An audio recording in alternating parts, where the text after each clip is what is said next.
জানি থাম্বনেল দেখে বুঝেই গেছো কি বানাচ্ছি আজকে। তো আজকে বানাচ্ছি সাবুদানার পায়েস। তো এখানে নিয়ে নিলাম কিছুটা সাবুদানা। তো এখন এগুলোকে ভালো করে ধুয়ে জলে ভিজিয়ে সারা রাত রেখে দেব। তো এই দেখো সকালে সারা রাত পর কেমন ভিজে একদম নরম হয়ে গেছে সাবুগুলো। তখন জলগুলো ছেঁকে রেখে দিলাম।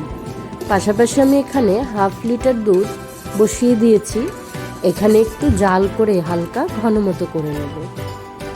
তো এটাকে আস্তে আস্তে ফুটিয়ে একটু ঘন করে নিয়ে নেব।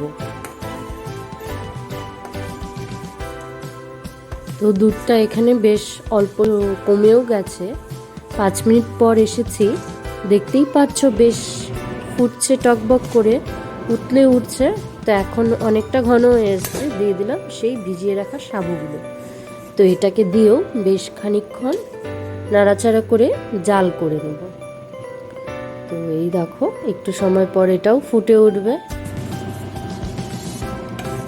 তো সাবুগুলোর কালার চেঞ্জ হয়ে এসে নরম হয়ে আসলেই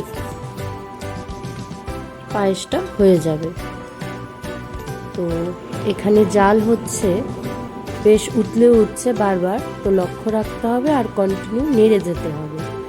তোমরা চাইলে এই সময় এলাচ গুঁড়ো দিতে পারো, বাট আমি স্কিপ করেছি। আর এখানে ভালো করে ফুটিয়ে এটাকে জাল করে কমিয়ে নিচ্ছি।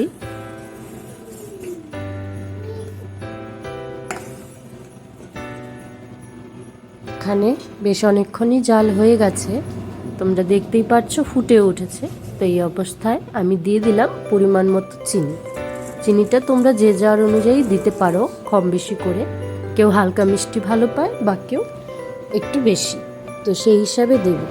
সাবুটা অবশ্যই সেদ্ধ হয়ে যাবে, তারপরেই চিনিটা দেবে। তো এই দেখো প্রায় অনেকটাই ঘন হয়ে এসছে। তো এখন বন্ধ করে দিচ্ছি গ্যাসটা, বন্ধ করে নামিয়ে নেব। তো এই দেখো আমি বাটিতে বেড়ে নিয়েছি, উপরে কাজু কিশমিশ দিয়েছি।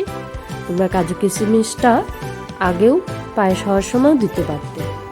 তো দেখতে কেমন লাগছে অবশ্যই ট্রাই করে জানাবে।